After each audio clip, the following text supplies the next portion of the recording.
on commence par l'intensité du courant électrique. Le courant électrique est l'écoulement des charges électriques d'une manière ordonnée. Les charges électriques coulent dans les circuits et provoquent ce qu'on appelle le courant électrique. L'intensité du courant est le taux d'écoulement de ces charges en un point donné du circuit, la vitesse ou le taux d'écoulement des charges électriques. Regardez cette figure.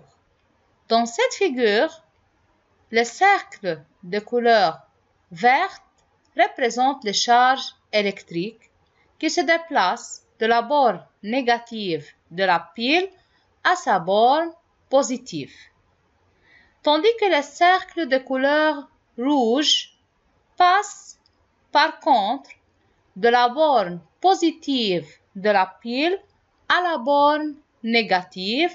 Alors ce cercle de couleur rouge représente le courant électrique. Donc, d'après cette figure, ces flèches de couleur rouge montrent le déplacement des électrons ou des charges électriques de la borne négative de la pile à sa borne positive. Par contre, les courants électriques passent de la borne positive de la pile à la borne négative. Alors, les charges électriques coulent de la borne négative à la borne positive, tandis que le courant par convention circule de la borne positive à la borne négative du générateur. Le symbole de l'intensité de courant est I. L'unité des mesures est l'ampère. Une autre unité utilisée est le milliampère. Pour convertir de l'ampère en milliampère, on multiplie par 10 à la puissance 3. Et de milliampère en ampère, on multiplie par 10 à la puissance moins 3. Pour mesurer l'intensité du courant, on utilise un instrument de mesure appelé multimètre qui agit comme un ampère-mètre. Cette figure représente un multimètre et c'est le symbole de l'ampère-mètre.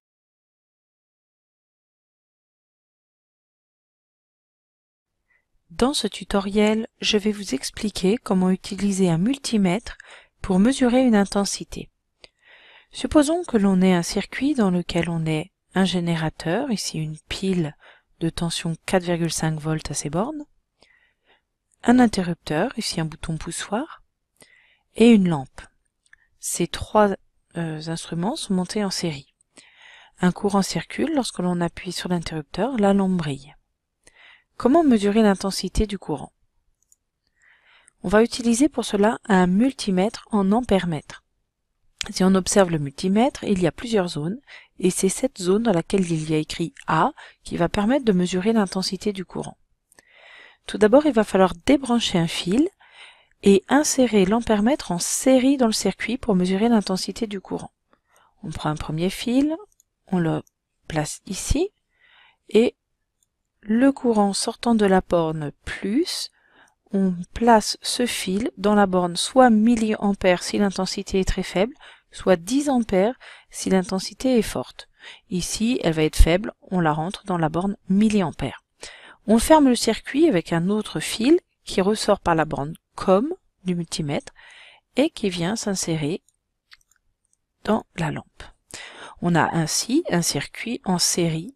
L'ampère-mètre est bien branché en série avec les trois dipôles, pile, interrupteur, lampe. Pour mesurer l'intensité, on déplace ici le curseur, par exemple sur la zone 200 mA, le calibre 200 mA signifiant qu'au maximum, on va pouvoir mesurer une intensité de 200 mA. Dans le cas d'une pile de 4,5 volts, c'est souvent ce qui arrive. Si on a des doutes, on utilise le calibre ici 10 ampères et on place le curseur devant 10 ampères. Si on se rend compte que l'intensité est plus faible que 200 mA, on peut repasser sur ce calibre-là. Pour l'instant, l'ampèremètre indique 0 mA car aucun courant ne circule vu que l'interrupteur est ouvert. On appuie sur le bouton et on mesure une intensité de 187,4 mA. J'ouvre à nouveau le circuit. Observons ce qui se passe si, par exemple, on inverse les deux fils. Je débranche celui-là, je le déplace et je remplace à nouveau. Voilà. Je ferme l'interrupteur. L'intensité, cette fois-ci, est négative. Cela signifie qu'on a branché l'ampèremètre à l'envers, on pourrait dire, mais en fait, dans le sens opposé au sens normal, officiel de mesure. C'est-à-dire que normalement, pour mesurer l'intensité, il faut que le courant entre par la borne milliampère ou 10 ampères. Ici, dans ce branchement, elle rentre par la borne COM. Le courant va dans l'autre sens que prévu, donc on mesure une intensité négative. Ce qu'il ne faut pas faire avec un ampèremètre, c'est de le brancher directement entre les deux bornes de la pile. Cela ferait un court-circuit de la pile avec une très forte intensité. Et ici, si on reste sur le calibre 200 mA, on risque de griller le fusible qui se trouve à l'intérieur du multimètre. Le multimètre est protégé par un fusible et en général, on évite de le brûler parce qu'il faut démonter entièrement l'ampèremètre pour pouvoir ensuite, après, l'utiliser. Voilà, je vous souhaite une bonne utilisation de l'ampèremètre. Comment utiliser un multimètre comme ampèremètre? Les bornes comme EA sont utilisées. Comme vous regardez dans cette figure, la borne A et la borne COM sont utilisées. Il faut sélectionner la zone spécifique pour l'intensité du courant, la tension continue, et il faut choisir le calibre convenant. Le multimètre doit être connecté en série. Maintenant, si la borne COM est reliée à la borne négative de la pile, comme montre cette figure, si la borne COM est reliée à la borne négative de la pile, donc la valeur enregistrée est une valeur positive. Tandis que si la borne COM est reliée à la borne positive de la pile, dans ce cas, la valeur enregistrée est une valeur négative.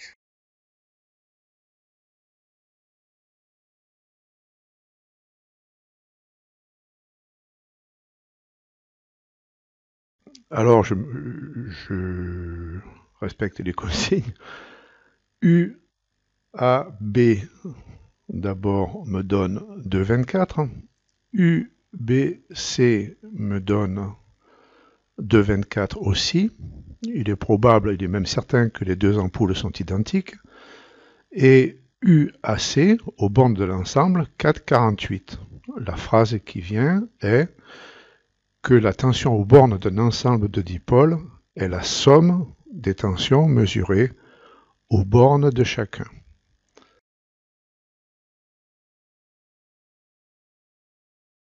Commun, de sorte que l'ampèremètre se retrouve dans le circuit. C'est un composant du circuit. L'ampèremètre est traversé par le même courant que les autres ampoules. Nous allons vérifier que c'est le même courant avec la même intensité. Nous ne sommes pas encore 0,19 ampères. Entre les deux lampes, 0,19 ampères d'intensité aussi.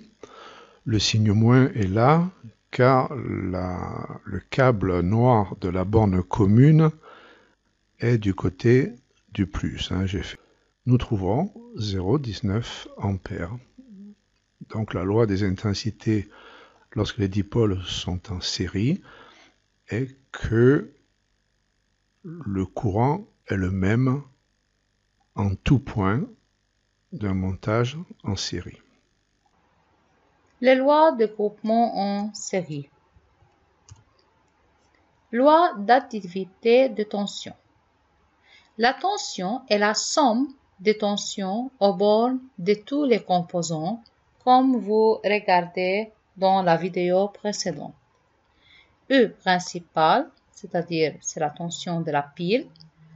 est égale à la somme de la tension des composants, I1 plus I2 plus, etc.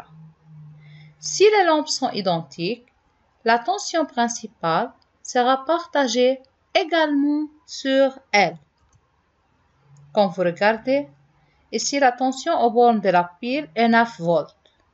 La tension aux bornes de la première lampe 4,5 volts. Parce que la deuxième lampe est identique à la première, alors la tension est encore 4,5 volts. Donc 9 volts est partagé sur les deux lampes. Les deux lampes ayant la même tension parce qu'elles sont identiques. Deuxième loi, loi d'unicité des intensités du courant. L'intensité du courant est la même dans tous les composants du circuit. Alors, I principal égale I1 égale I2. Donc, comme vous regardez dans cette figure, c'est l'intensité du courant principal, 0,45 ampères, est la même dans la première lampe, et la même dans la deuxième lampe.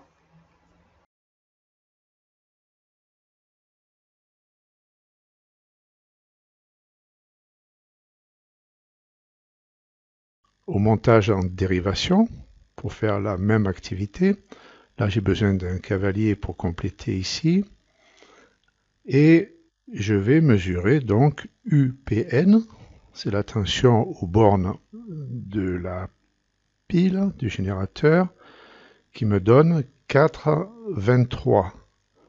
UAC, c'est aux bornes de la branche, c'est comme cela qu'on dit ici, branche de dérivation, UAC, je lis 83 aussi, et UDE me donne 83. J'ai envie de dire qu'en dérivation, la tension est la même aux bornes de chaque dipôle.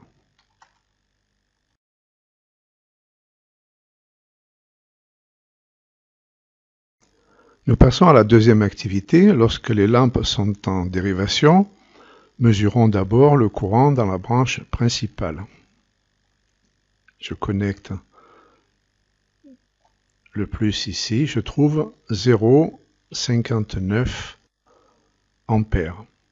Je vous propose, c'est de déplacer le nœud de dérivation sur l'ampèremètre et de connecter maintenant l'ampèremètre ici. Je trouve 0,25 ampères. J'ai mesuré tout à l'heure l'intensité du courant lorsqu'elle était seule et nous avions trouvé 0,25 ampères. J'avais dit que j'en reparlerai, j'en reparle maintenant. Voilà le 0,25 ampères. Ensuite, mesurons l'intensité du courant dans la lampe L2.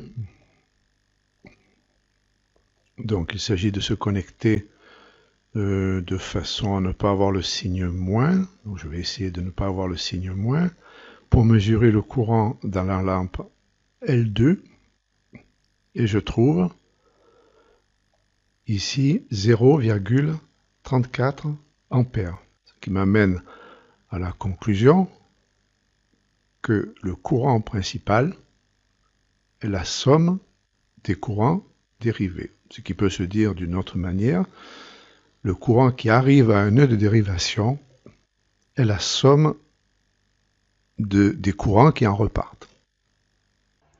Les lois des groupements en parallèle. Loi d'additivité des intensités du courant. L'intensité du courant principal est égale à la somme des intensités de tous les composants. I principal égale I1 plus I2 plus, etc. Mais si les lampes sont identiques, l'intensité du courant principal sera partagée également sur L, comme montre cette figure. Ici, le courant principal est 3 ampères. Ces deux lampes sont des lampes identiques, alors 3 ampères est partagé sur les deux lampes, 1,5 ampères pour chaque lampe. Loi d'unicité de tension, la tension principale est la même aux bornes de tous les composants du circuit. U principal égale U1 égale U2 égale U, etc. Donc, comme cette figure, c'est la tension aux bornes de la pile 1,5 volts. Les lampes ont la même tension 1,5 volts. Pour l'intensité du courant, qui est exprimée par le symbole I, cette intensité est mesurée par un ampèremètre qui est connecté en série et les bornes utilisées sont les bornes A et COM. Il y a un écoulement de charge électrique. L'unité de mesure est l'ampère.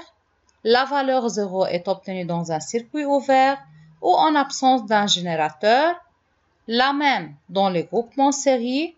Et il y a la loi d'additivité dans les groupements parallèles.